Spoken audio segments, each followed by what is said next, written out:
Hey guys, I'm Jessie, and today I have a spoiler-free series overview / review of the Ember and the Ashes quartet. I just recently finished the last book in this series, and I absolutely loved it. So I wanted to talk about it a little bit, the good, the bad, the amazingness, the should have been different, and just kind of give you my thoughts on it so you can decide if you want to read it, or if you've read, one or two of the books, if you want to continue on. And, maybe this will help you make up your mind and decide to add it to your TBR or not. All right, so like I said, this is a quartet. There are 4 books in this series, the first of which is An Ember in the Ashes by Saba Tahir. It is a YA fantasy, but I would say it is very much aged up.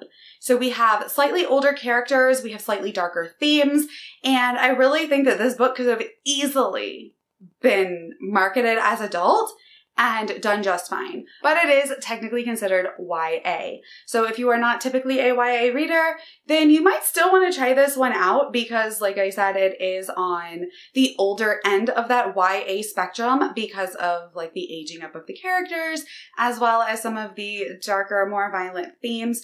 There is not anything very gratuitous. There is not anything very smutty in this book. There is some romance, but it is very fade to black at certain points. So don't go into it expecting smut, but it is definitely one of those series where I could have seen it being adult. So take that as you will. And let's jump in to the kind of overview of the series. In the series, we have a couple of main characters. Our first is Laya. She is what they call a scholar. That is her race of people, and they are the downtrodden and the oppressed in this world. And she has kind of grown up with her grandparents and her brother.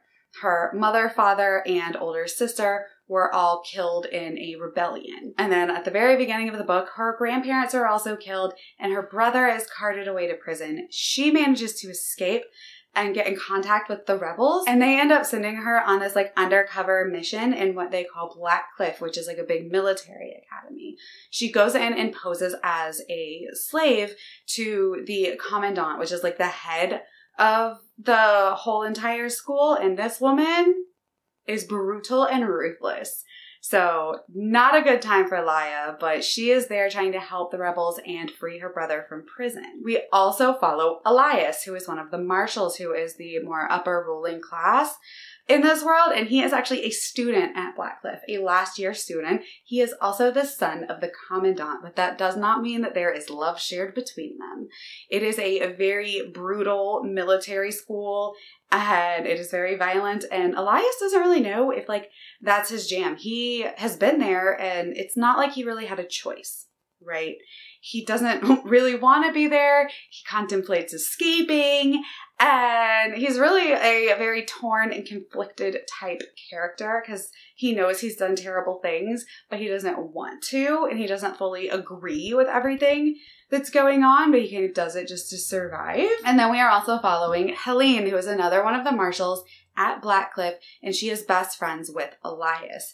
She is one of the few female characters who is a student at Blackcliff. They are notorious for not having females, and it is pretty difficult for her as a female in Blackcliff. It's kind of like she's the token girl of her year, right? She is, like I said, best friends with Elias, but she doesn't hold a lot of the same views as him.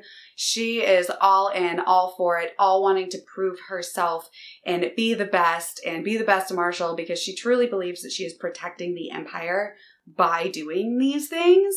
And she's not a bad person, but she does have some very, conflicting story arcs that are making her come to see, what it is, this world that she's in, what she's perpetuating. And it's really, really interesting. She actually might be my favorite character in the entire series. I loved Helene. You may have already guessed, but this does end up having a romance in it. And no surprise at all, the romance that is more heavily in this book is between Elias and Laya. They meet and they just kind of hit it off, and, you know, it's a forbidden love, forbidden romance. They're not supposed to be together because of their class differences and who they are. They're different. You know, he's a marshal, she's a scholar, she's a slave. He's, you know, a student at Blackcliff, son of the commandant. So they have a lot of things going against them, but they fall in love. And in the first book in this series, Elias, Helene, and some of their other friends at Blackcliff have to go through this set of trials to see who is going to win and be what they call the Blood Strike, which is like the second in command to the Emperor, the like head of the military, and like the most ruthless and deadly person kind of in the entire empire. And it's not like they also really get a choice. They're kind of like told, like, this is the people that are competing, y'all are doing it. So while they are competing, trying to, you know, survive basically, Laia is also trying to find out all the information she can to bring down the commandant. And all of this really concludes into a revolution-esque story with forbidden magic, forbidden love, people coming together, a lot of secrets being unveiled, and honestly, it is such a good story. I really enjoyed it. The change from book one, you know, throughout the series, like we start off at this school and then we just kind of go out into like full on war and revolution, and there is a lot going on. Honestly, I think it's a really good series. And I think that if you like a epic fantasy, if you like just enough romance where you enjoy the romance, but it's not like the main push forward of the plot, if you enjoy characters that really question themselves and what they've done in their past, then I think you're really going to like this series. There's also Jinn, and there is also like death pretty much personified as a character. There are Ifrits, and there are wandering tribes people that are fantastic. So definitely check this one out if any of that sounds interesting to you. As we go forward in the series, there are a few things that I both really enjoyed and very much didn't enjoy. A few things that to me didn't make fully perfect sense.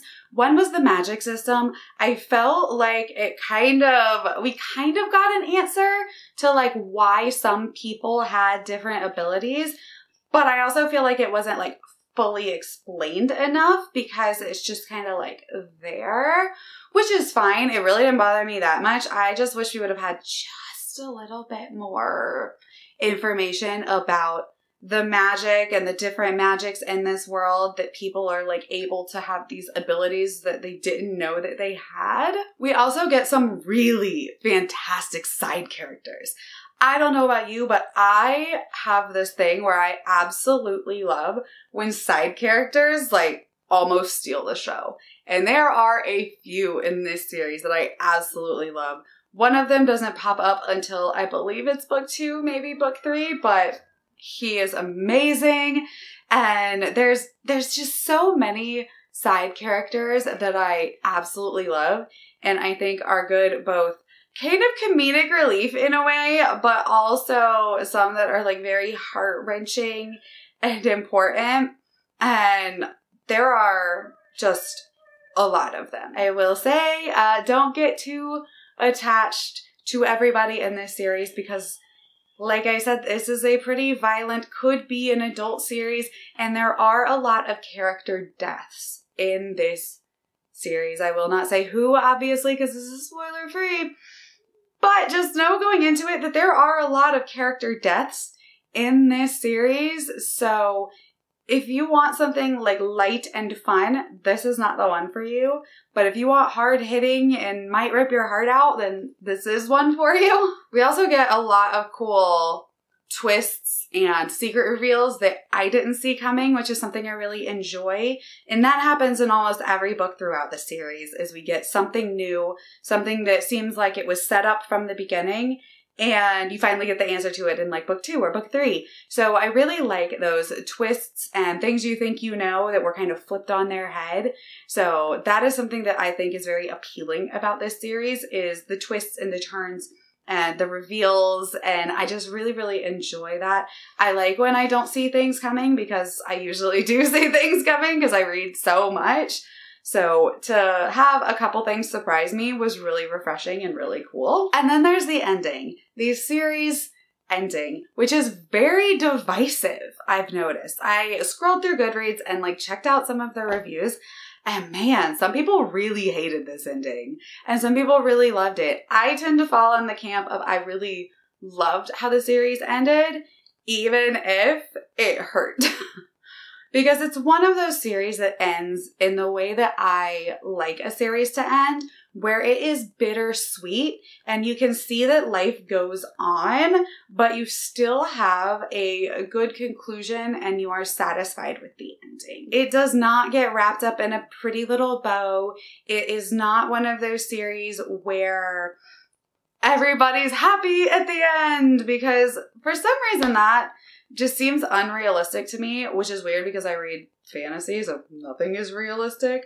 But the fact that it's like we're going through these like big wars and tumultuous battles, and in series where absolutely everybody survives and comes out like unscathed and happy, it just doesn't make sense. So the fact that Saba Tahir decided she was going to go there and be, you know, really brutal with the cutting of her characters and, you know, the cost of war and what it means on people, I think that that was really well done. So if you're looking for a super happy ending, not it. It did leave me satisfied. It did leave me happy in some parts and sad in other parts.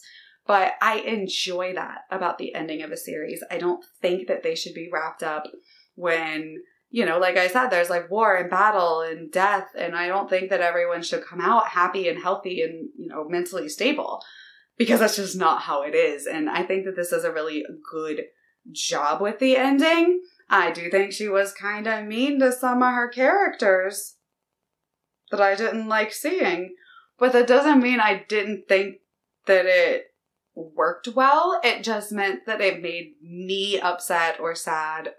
But that was what it was meant to do. It was not meant to leave you warm and fuzzy. It was meant to kind of gut you. And it served its purpose. So if you're interested in a series like this, I would highly recommend picking it up. If this is something that sounds like up your alley, I would recommend picking it up because it is a really, really good series, and it's completed because you know I like a completed series because I am trying to complete all my series. So definitely go for it. It's a great binge-worthy series as well, because a lot of times at the endings there are some cliffhangers, and it's nice to see that you can just pick up the entire thing and read it and not have to like wait between books. All right. Well, that was kind of my series overview, spoiler-free review of An Ember in the Ashes quartet. Let me know what you think if you read it. Let me know what you thought about the ending, because I know it's divisive. And let me know if you decide you want to read this. And yeah, let me know your thoughts, because I really enjoyed this series. Thanks for hanging out with me, guys. My name is Jessie, and I will talk to you next time. Bye.